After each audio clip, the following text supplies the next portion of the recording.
Buen día a todo el mundo, muchas gracias por madrugar y venir a esta presentación. Les cuento que esta es la primera presentación correspondiente a los proyectos finales del semestre pasado, así que bueno, es un orgullo estar aquí y presenciar lo que va a ser la descripción de un proyecto muy interesante, en este caso relacionado con una instalación sanitaria, con un hospital, en un lugar con características del terreno que han sido desafiantes y que fue muy bien resuelto por todo el equipo, con la coordinación del ingeniero Larsen que nos ocupa acá. También, como siempre, queremos agradecer al Departamento de Hidráulica por darnos la posibilidad de utilizar este lugar, que le pone un marco adecuado a lo que va a ser una presentación realmente muy interesante. Hola, buenos días. Mi nombre es Paula Yafuela Cardós. Soy parte del equipo también conformado por Jorge Giacchio, Julián Compagnucci, Jerónimo Piedrabuena, Ian Rodríguez Siga y Lucas Isasi. Nosotros tenemos el proyecto P0125, correspondiente con el nuevo hospital Dr. Ramón Carrillo. Nos han acompañado a lo largo del proyecto nuestro coordinador, el ingeniero Diego Larsen, y el coordinador general de proyectos, Juan Francisco Vice. En la medida que fuimos desarrollando el proyecto, hemos consultado con diversos especialistas, tales como Matías del Santo en cuestiones geotécnicas, Juan Francisco Vicio, Jerónimo Calo y Santiago Ciarreta en temas estructurales, Ernesto Rodolfo Hirsch en cuanto a instalaciones y por último Diego Larsen en cuanto a cuestiones de diseño vial. Para comenzar con la descripción de nuestro proyecto nos vamos a ubicar geográficamente. El mismo se encuentra en la ciudad de San Martín de los Andes, al sur de la provincia de Neuquén, en Argentina. Como podemos ver en esta imagen satelital, acá se encuentra el centro de la ciudad y el hospital se encuentra en una zona alejada del mismo. Al predio se puede acceder por la ruta 48, teniendo una entrada de servicio y una entrada pública. La ruta tiene una salida hacia Chile y una ruta alternativa norte que va hacia la ruta 62. Si no, por último, tiene una intersección acá con la ruta 40 que va desde Santa Cruz hasta Jujuy. El predio tiene una superficie total de 36.538 metros cuadrados, de los cuales serán construidos 11.392 metros cuadrados, constituyendo así un centro de diagnóstico, tratamiento, internación y rehabilitación de mediana complejidad. A partir de un relevamiento topográfico se pudieron trazar las curvas de nivel, donde podemos ver que la zona de mayor altura tiene un total de 719 metros y la de menor altura se encuentra en el arroyo Calbuco, que tiene 708 metros, es decir, una diferencia entre el punto más alto y el punto más bajo de 11 metros de altura. En las siguientes imágenes podemos ver un modelo de superficie de terreno donde se puede apreciar el desnivel topográfico que existe en el mismo. Si hacemos un corte en el terreno natural por donde pasaría el eje del hospital, podemos observar un perfil del terreno de las siguientes características, generando una decisión proyectual de un edificio que tiene la siguiente forma. Nosotros hemos considerado tres sectores: un sector A que cuenta con 5 niveles y una losa de tanque, un sector B que tiene 2 niveles y un sector C que cuenta con 3 niveles. Como consideración del proyecto hemos decidido tomar como nivel 0 el punto más alto del terreno y lo mantuvimos a lo largo de los tres sectores. El nivel 0 está constituido por consultorios externos, farmacias, cirugías y oficinas. Luego los tres sectores tienen un nivel A más 350 que está terapia intensiva, internación materno-infantil e internación para adultos. Luego solamente el sector A y el C tienen un nivel A695, que es un entrepiso técnico. Y por último, el sector A cuenta con dos niveles inferiores, uno a menos 255, que es otro entrepiso técnico, y a menos 595, que son vestuarios y dormitorios del personal. Y por último, como dijimos, una losa de tanque a 985. Para hacernos un poco a la idea de la forma y la distribución del hospital, pusimos unas imágenes de una volumetría. Acá podemos ver el contrafrente y el frente.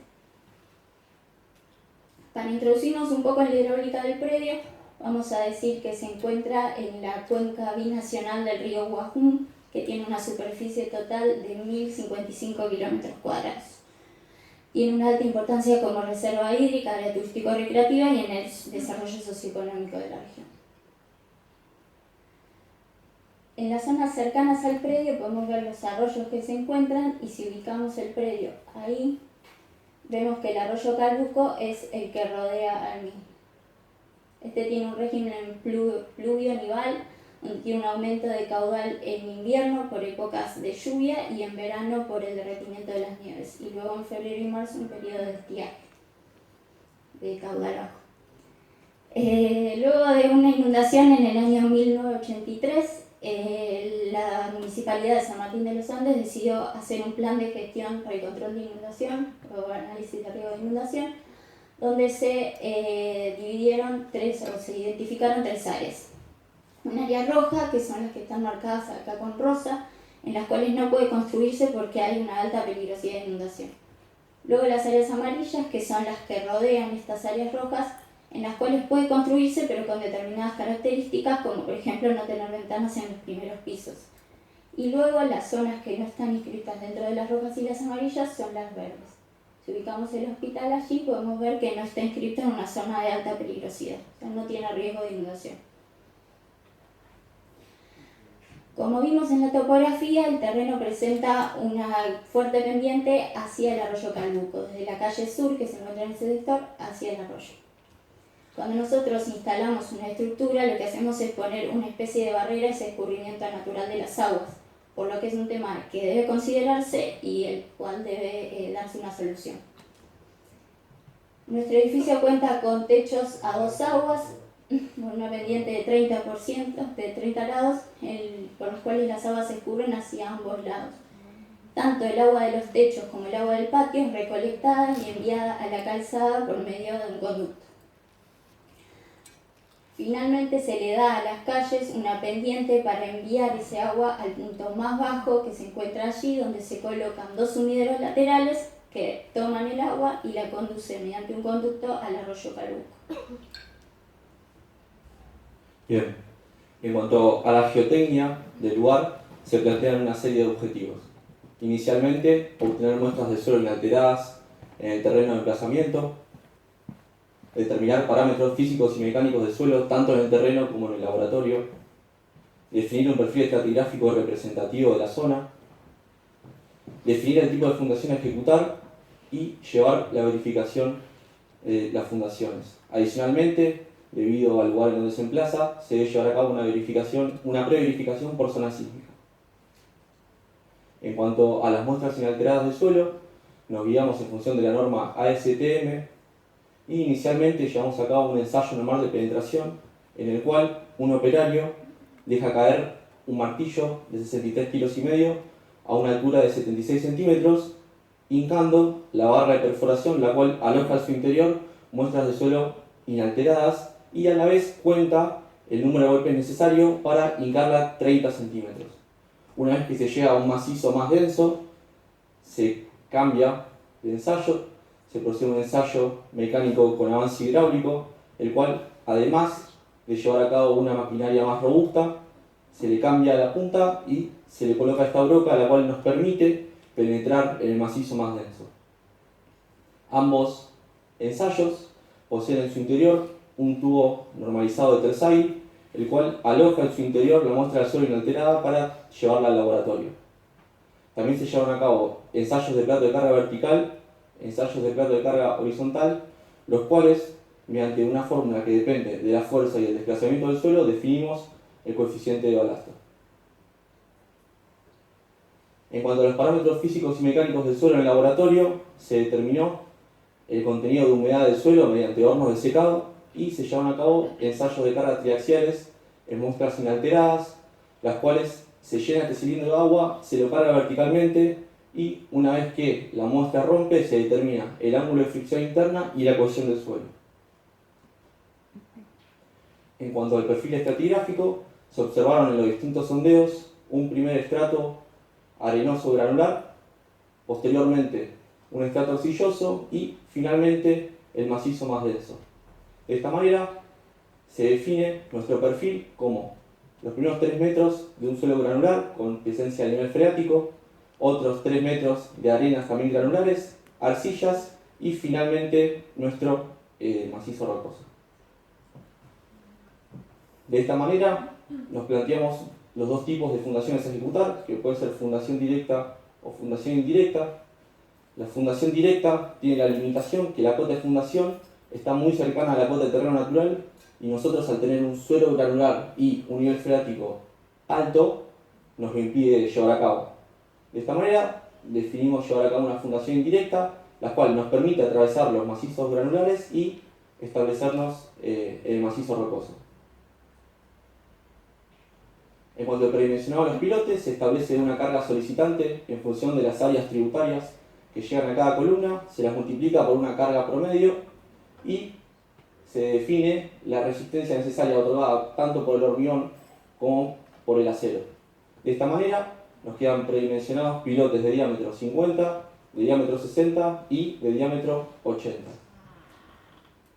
Este sería un esquema de la cota de fundación de cada pilote. Adoptamos una recomendación geotécnica de atravesar 3 veces el diámetro del pilote más grande y dejarlos todos a la misma cota para una facilidad constructiva en obra. A la vez, llevada a cabo la excavación, se debe dejar un encamisado metálico perdido que funcione como encofrado para evitar el derrumbe de estos suelos granulares. En cuanto a la verificación por deformaciones, dado que nuestros pilotes fundan en un macizo rocoso, se debe verificar que tanto la deformación del hormigón como la deformación del macizo sea menor a 1 centímetro. Algunos de los parámetros son las cargas solicitantes, la longitud, la sección, los módulos elásticos tanto del hormigón como del pilote y una relación que depende de la longitud atravesada del macizo y del diámetro del pilote. En cuanto a la preverificación por zona sísmica, el reglamento CIRSOC divide a nuestro país en 5 zonas. Las zonas más claras son las que están muy reducidas a la solicitación de sismo y a medida que crece en color son más propensas a recibirlo. Nuestro hospital se ubica en esta zona 2, zona moderada. El reglamento lo que nos otorga son una serie de coeficientes y periodos de tiempo, los cuales nos permiten predimensionar con una carga solicitante debido al sismo. En función de esta fórmula, verificamos que tanto la resistencia por el hormigón como la resistencia por las armaduras adoptadas sea mayor que la carga solicitante. De esta manera queda establecida una planta de fundaciones, las cuales, a medida que el edificio avanza en altura, van creciendo el diámetro de pilotes, tal como antes mencionó Paula, un sector C, un sector B y un sector A, que sería el de más altura.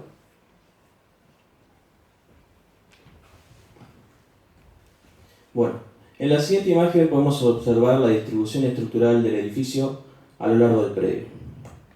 En esta primera etapa del proyecto vamos a definir los siguientes objetivos: diseño estructural, predimensionado de las secciones y la modelización del conjunto. En cuanto al diseño estructural, podemos observar un determinado sector del hospital. Del mismo vemos su planta, arquitectura, es decir, la distribución de las distintas habitaciones. Como criterio inicial, entonces podemos decir que la disposición que adoptemos no debe interferir con la funcionalidad del edificio.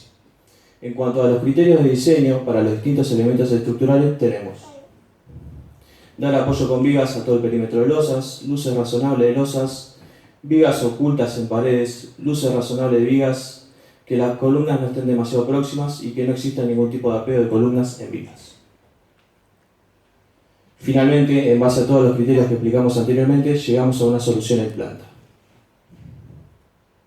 Replicamos esa solución para las distintas plantas y llegamos a algo de este estilo.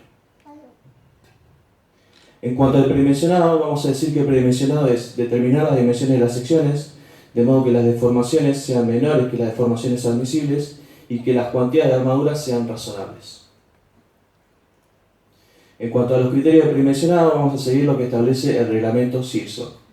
En el caso de las losas, definimos la altura útil de la losa en función de su luz menor, de la forma en la cual trabaja la losa y de un parámetro que depende de las condiciones de vinculación de la losa.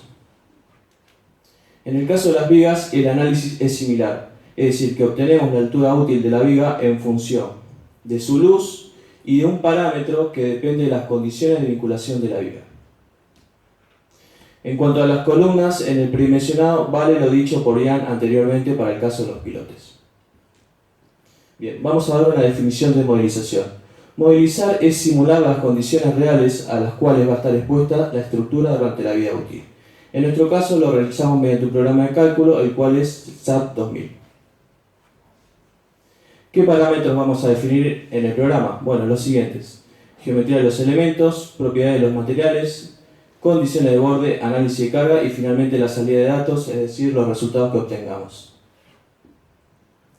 En cuanto al programa, nos permite definir las dimensiones de la sección, es decir, la altura, el ancho y asociar a la sección a un determinado material. En cuanto a las propiedades de los materiales, podemos definir sus propiedades físicas, es decir, el peso específico, el módulo de elasticidad, el coeficiente de Poisson y en este caso, como es el ejemplo del hormigón, tenemos la resistencia característica a compresión del hormigón. En cuanto a las condiciones de borde, inicialmente definimos que las fundaciones van a estar dadas a partir de pilotes. Ahora bien, tenemos que modelizar también el comportamiento entre el pilote y el suelo. Dicho comportamiento lo simulamos a partir de resortes cuya rigidez viene dada por los coeficientes de balasto que definió Ian también anteriormente. Es decir, mediante la rigidez simulamos la deformabilidad del suelo en contacto con el pilote. En cuanto al análisis de carga, debemos definir en la estructura las solicitaciones a las cuales va a estar expuesta. Es decir, peso propio, sobrecarga de uso, carga de viento, carga de sismo y carga de nieve.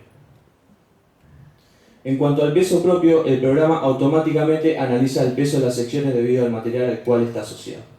A este peso debemos agregarle el peso de los distintos materiales, como muros, contrapisos, pisos y cielos rasos. Es decir, el reglamento también nos da pesos de los distintos materiales. En cuanto a las sobrecargas de uso, quedan definidas según el destino del local. En el caso del hospital, también quedan definidas las cargas que deberíamos aplicar de acuerdo a lo que dice el reglamento.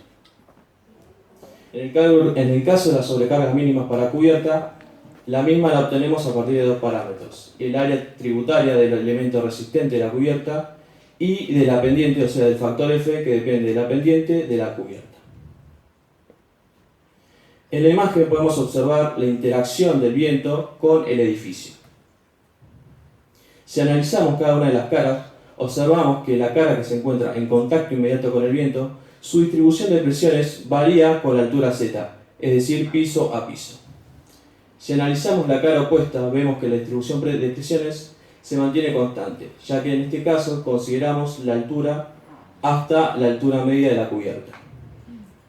Es decir, para el cálculo de viento vamos a considerar una presión de diseño como suma de las presiones dinámicas de cada una de estas dos caras.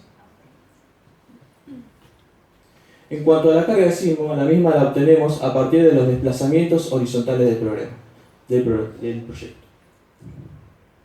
En el caso de la movilización de la carga de sismo, debemos introducir lo que se denomina como espectro de pseudoaceleraciones, que depende de dos parámetros, del periodo T y de un coeficiente C que tiene en consideración el factor de riesgo, la ductilidad global de la estructura y las pseudoaceleraciones en función de la gravedad.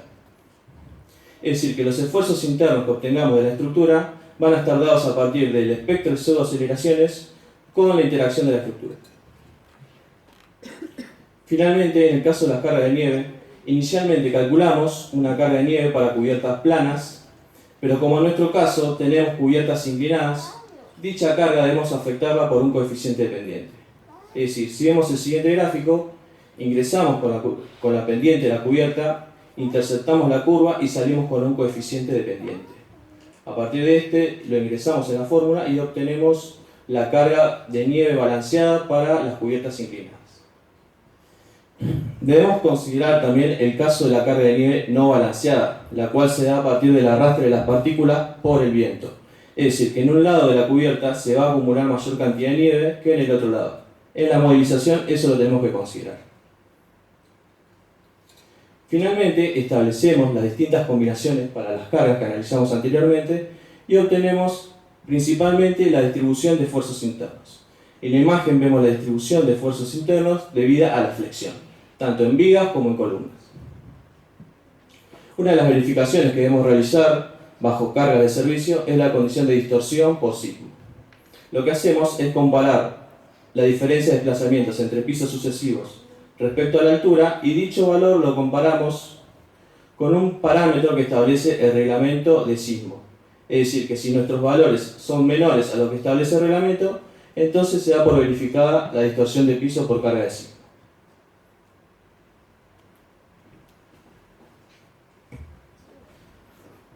Bueno, resuelto el modelo SAP 2000 y verificadas las condiciones de servicio, se procede al dimensionamiento de las vigas, columnas y losas. Para eso primero se obtiene la salida de datos y de la misma los máximos esfuerzos internos que actúan sobre cada elemento. Ahora, máximo esfuerzo interno. Para el caso de una viga continua, con una carga uniformemente distribuida, estos esfuerzos serán de haber cargas horizontales como la acción del viento y el sismo, esfuerzo axial, momento y corte. Estos dos últimos relacionados directamente con la carga uniformemente distribuida. A mano derecha se puede distinguir el efecto que tienen estos esfuerzos en un tramo infinitesimal de viga, en este caso, compresión, tracción, momento, o sea, flexión y corte. Para el cálculo de la armadura, tanto de vigas, losas y columnas, se deberá cumplir que la resistencia nominal del elemento por un coeficiente de minoración deberá ser superior a la resistencia requerida. Hay métodos analíticos, diagrama de interacción y ábacos y software, a mencionar SIGSOFT y DIMSIRSOFT, que fueron los utilizados durante este proyecto.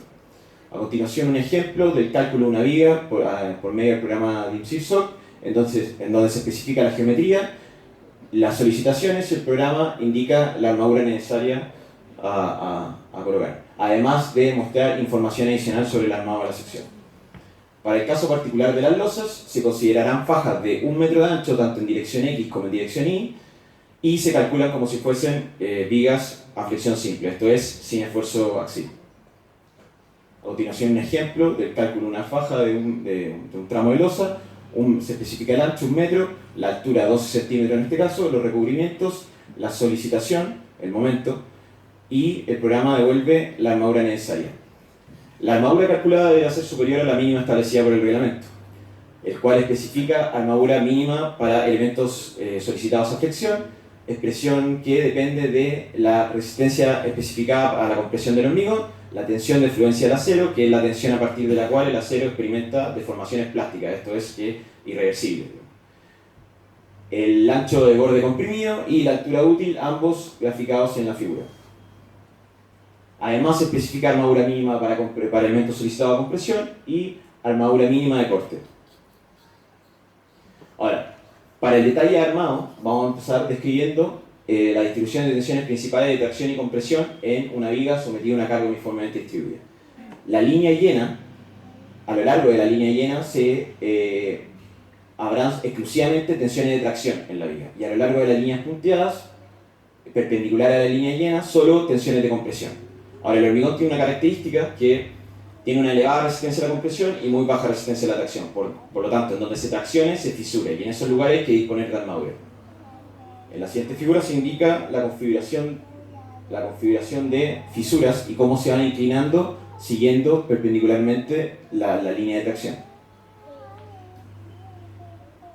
Bueno, la armadura longitudinal en vigas, hay un esquema con una viga continua, con una carga uniformemente distribuida y su respectiva deformada. Acá se podrá observar que hay zonas en las que el hormigón se encontrará traccionado, y en esa zona habrá que disponer de armadura no solo para resistir las solicitaciones, sino para controlar la fisuración.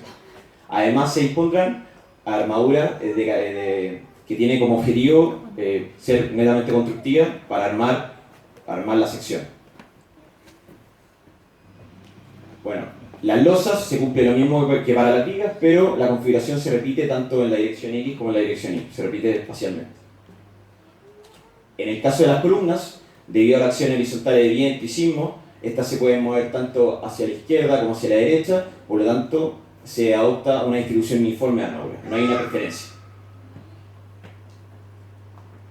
Y la armadura transversal de los estribos tiene como objeto coser a las fisuras en diagonal generadas por el corte, y a su vez a estas que tienen una función estructural se agregan estribos o armadura transversal de carácter constructivo para armar la sección la viga. Bueno, la longitud de anclaje. Desde los puntos en donde las solicitaciones son máximas, la armadura se deberá extender una longitud suficiente para generar las tensiones tangenciales de adherencia entre el acero y el hormigón y que el esfuerzo se pueda transferir al resto del elemento y que la viga se comporte, viga en este caso, tenga un comportamiento monolítico. Esto es como que funcione como un todo. La longitud de anclaje LD, que el reglamento brinda una expresión.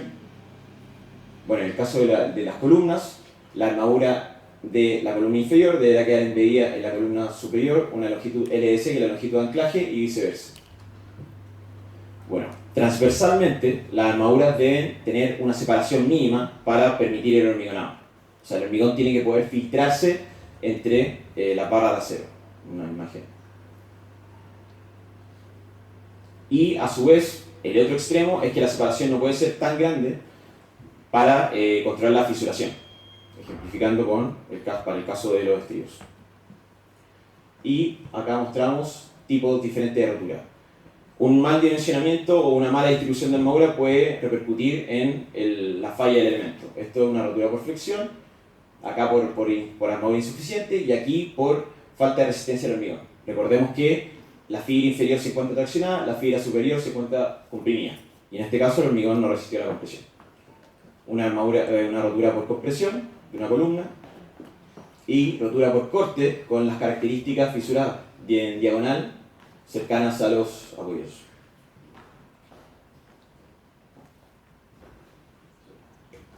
Bueno, ahora volvemos a la parte divertida. Vamos a hablar un poco de los criterios tenidos en cuenta para el diseño vial. El diseño del trazado vial estuvo condicionado por varios factores. En primer lugar, la necesidad de que el trazado dispuesto se vinculara con los caminos existentes que comunicaban al predio con la ciudad de San Martín. Estamos hablando de la ruta provincial número 48 y de la calle de conexión sur. El sistema propuesto es un sistema del tipo anular, compuesto por la calle de conexión con la ruta provincial número 48 hacia el norte, una calle de servicio de uso exclusivo por parte del hospital y la calle pública para el acceso del público en general. El trazado ocupa una superficie pavimentada de 5.400 metros cuadrados, que para ponernos en un orden de magnitud más o menos equivaldría a la pavimentación de 10 cuadras de la ciudad de La Plata.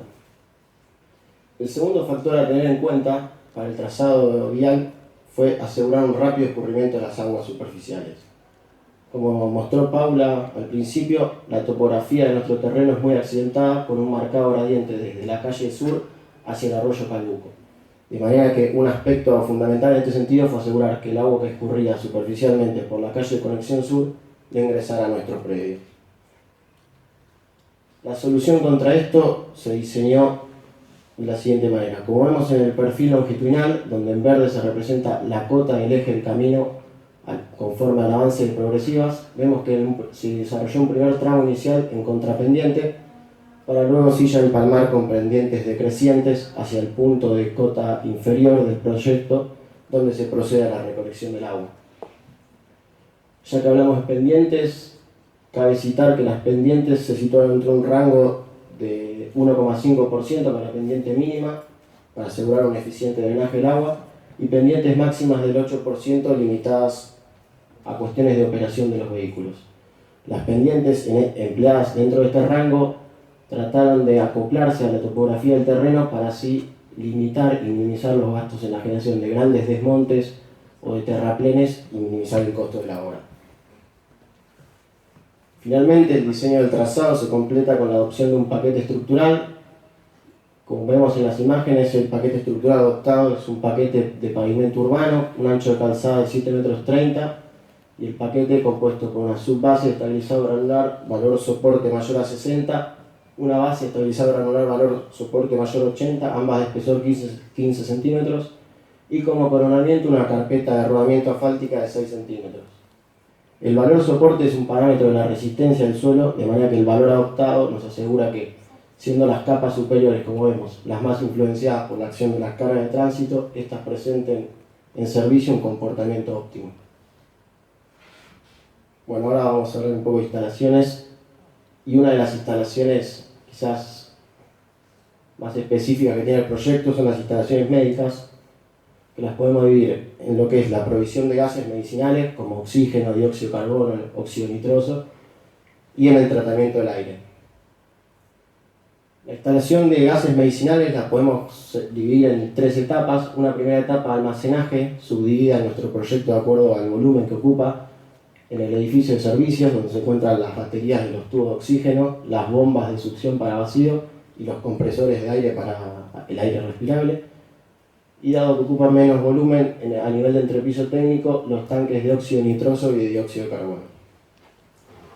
El segundo elemento se corresponde con la distribución. Como vemos en el esquema, tenemos 2 tipos de distribuciones: una distribución primaria, desde la sala de máquinas hasta el regulador, donde el fluido circula a una presión apta para el consumo, y ya luego una distribución secundaria, desde el regulador de presión hacia los paneles y puestos de consumo en habitaciones, salas de cirugía y otras locales afines.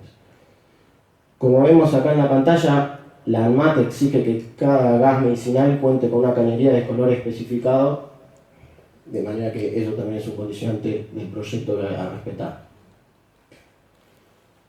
Con respecto al tratamiento de aire, la finalidad es adecuar tanto la temperatura como la humedad, pero por sobre todo el control del material particulado de los ambientes. Esta tarea se lleva a cabo con las unidades de tratamiento de aire, que como vemos es un gabinete donde cada compartimento cumple una función específica. Vemos en este caso los filtros, seguido de humidificadores, etc.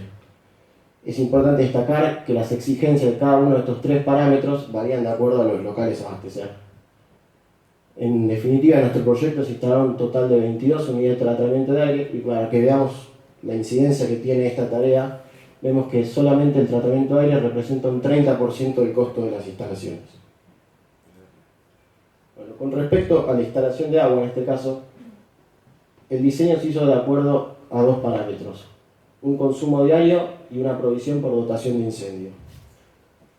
Con respecto al consumo diario, se adoptó un suministro de 300 litros por cama por día, como especifican los reglamentos, de manera tal que se determinó un consumo diario de 30.000 litros por día. El esquema de instalación propuesto contempla un tanque de reserva y un tanque de bombeo, de manera que la capacidad de abastecer se permite subdividirla a razón de 1/3 de la reserva total diaria en el tanque de reserva y 1/5 de la reserva en el tanque de bombeo. Finalmente, con respecto a la dotación de incendio, el cálculo se hizo conforme a la guía técnica del Círculo de Ingenieros de Riesgos, donde en primer lugar se catalogó y se caracterizó el edificio de acuerdo al riesgo como moderado grupo 1, luego se determinó la superficie cubierta y en función de estos 2 parámetros se determinó una reserva exclusiva de incendio de 68.000 litros diarios. Ahora bien, el código nos permite abastecer una reserva inferior, equivalente al 70% de la misma, asegurando contar con bombas de accionamiento automático capaces de impulsar un caudal que supla el déficit en operación. Ya para terminar, vemos un pequeño esquema conceptual de la instalación de agua, desde la conexión de red hacia 2 tanques de bombeo independientes de 10.000 litros, desde los cuales se impulsa mediante bombas a los tanques de reserva. Tenemos un tanque de reserva exclusivo de incendio y otro de uso mixto. Finalmente, la instalación de las bombas de incendio, que si las comparamos vemos que son capaces de impulsar no solo a un caudal mayor, sino a una presión también sustancialmente mayor que las de elevación. Y lo que se mencionaba previamente, en operación las bombas suplen el déficit de la capacidad.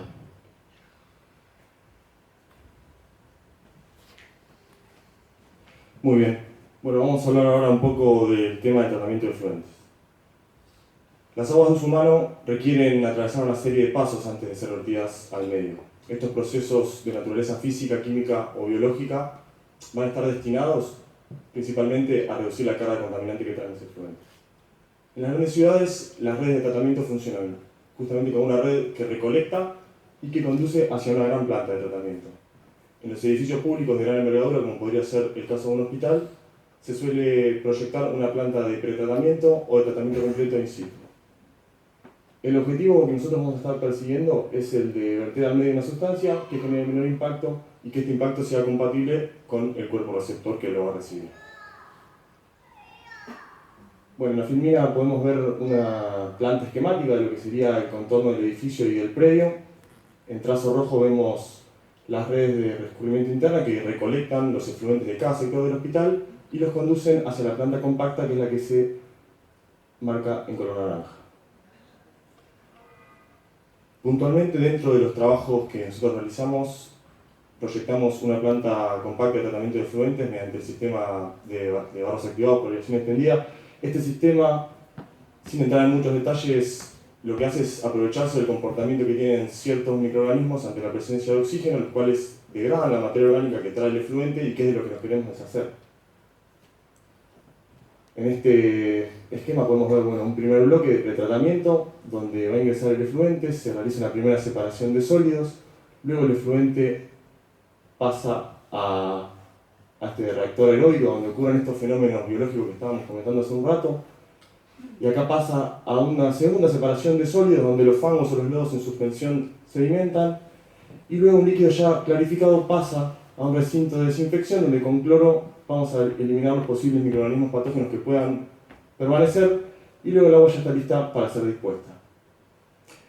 Dentro de este esquema nosotros nos abocamos al dimensionado del sedimentador primario y el reactor biológico.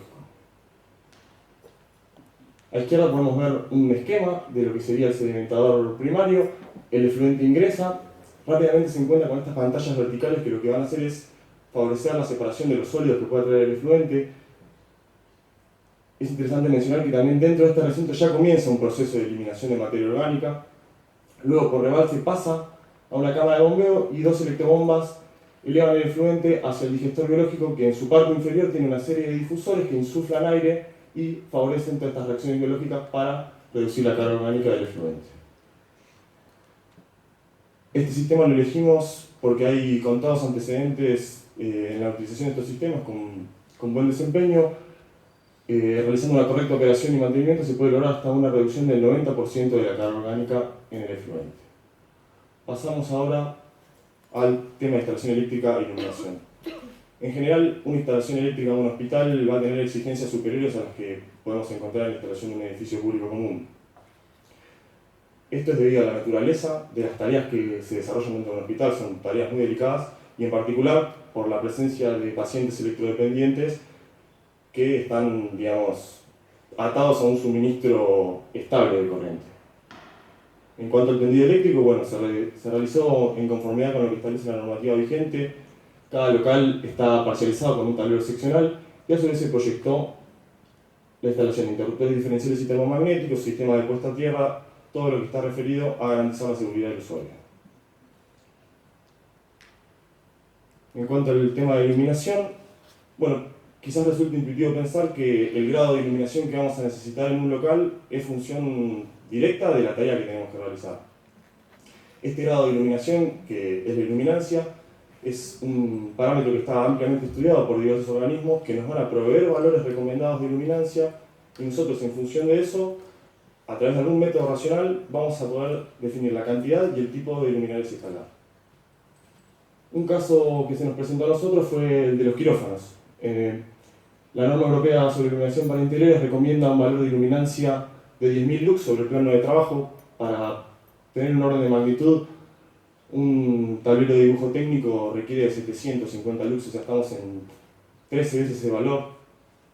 Y ante esta necesidad se da respuesta con las conocidas lámparas de quirófano, las lámparas cialíticas, que son de alta intensidad de LED, de luz fría, y se instalan de a pares en cada sala de cirugía.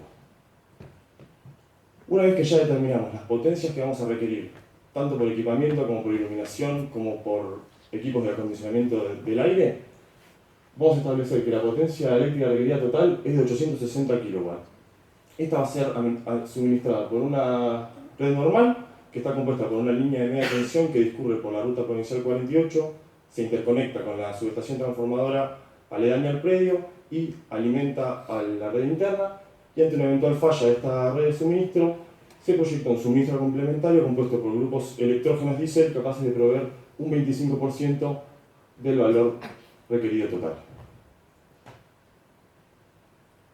En cuanto a las evaluaciones que realizamos de impacto ambiental, es importante destacar que cuando uno introduce un proyecto de esta magnitud en el medio, genera una serie de alteraciones que van a traer impactos y que debemos valorar estos impactos de alguna manera. nosotros seguimos un esquema básico de 3 fases. Una primera fase que es de identificación de impactos, donde a la vida útil de la obra la subdividimos en la construcción, operación y el cierre, y dentro de cada etapa identificamos los posibles impactos. Luego una etapa de valoración, donde vamos a establecer magnitud, extensión, reversibilidad, una valoración que va a ser cualitativa, pero también cuantitativa, porque de este paso nosotros debemos obtener un valor numérico que caracterice la importancia del impacto. Y una tercera fase que es de proposición de medidas, donde vamos a plantear maneras de mitigar, prevenir o contener los posibles daños que se puedan desarrollar. Tomemos como ejemplo en la etapa de construcción un posible impacto que podría darse en la emisión de material particulado, es decir, el levantamiento de polvo, que es en este tipo de obras donde operan máquinas de gran porte, donde operan camiones, es algo común. En particular es algo de importancia porque nuestro proyecto se implanta junto a una ruta provincial y un eventual levantamiento de polvo podría comprometer la seguridad vial por el tema de la visibilidad de los conductores.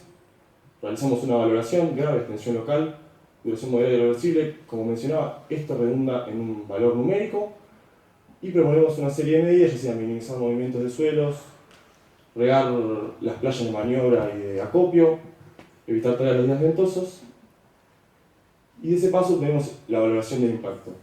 Este tratamiento se lo realizamos a todos los impactos que tenemos previamente identificados y luego los ensamblamos en una matriz de valoración de impactos que lo que va a hacer es medir la adaptabilidad de nuestro proyecto con el medio. En un primer caso tuvimos una valoración de 0,76, que para nuestros criterios que estaban preestablecidos se correspondía con un impacto moderado o moderado alto. Esta matriz la reevaluamos, pero ahora teniendo en cuenta las medidas mitigantes y preventivas, y obtenemos un valor de 0,44 que se corresponde con un impacto bajo. Mejoramos mucho la adaptabilidad del proyecto. Es importante destacar que para poder ubicarnos en esta situación necesitamos un plan de gestión en obra que se encargue de controlar que las medidas propuestas sean aplicadas. Si no, nos vamos a encontrar en el caso superior. Para ir terminando, en cuanto a lo que es tareas de cómputo y presupuesto, estas engloban todas las tareas que están destinadas al recuento de equipos, materiales o mano de obra que se van a utilizar para el desarrollo de los trabajos del proyecto. Esto lo hacemos para después poder asignar un valor monetario a cada una de estas tareas y poder tener un presupuesto global. En la parte superior de la transparencia vemos algunas de las cantidades computadas para más o menos saber dónde estamos parados. Un edificio de unos 10 niveles de porte pequeño, mediano, como el que puede haber acá en la ciudad de La Plata, consume 500 metros cúbicos de hormigón. Acá estamos en 5 veces ese valor. O sea, estamos hablando de un edificio de dimensiones bastante importantes. Se proyectan realizar todas las tareas en un lapso de 2 años. Podemos ver en la curva en ordenadas el porcentaje de avance y en abscisas el tiempo, para desembocar en un presupuesto total de 528.840.000 pesos. Como vemos acá en el gráfico de torta, este presupuesto se desglosa con un 40% en los trabajos de albañilería, los cuales se llaman el mayor peso operativo, y seguidos por las instalaciones con un 30%. El precio por unidad de superficie al que arribamos fue de 48.000 pesos por metro cuadrado y estimamos un valor en base a los índices que nos provee la Pimeco del 3% mensual de aumento. Espero que les haya resultado interesante la presentación. Nosotros por nuestra parte queremos agradecer especialmente al ingeniero Diego Larsen, al ingeniero Juan Francisco Vicio, que nos han brindado su tiempo, su conocimiento y su paciencia sobre todo, a ustedes que nos han acompañado durante todo este proceso, a los especialistas consultados que en su gran mayoría son profesionales y docentes nuestros de otras asignaturas, y a la Facultad de Ingeniería que nos forma como profesionales pero también como personas. Muchas gracias.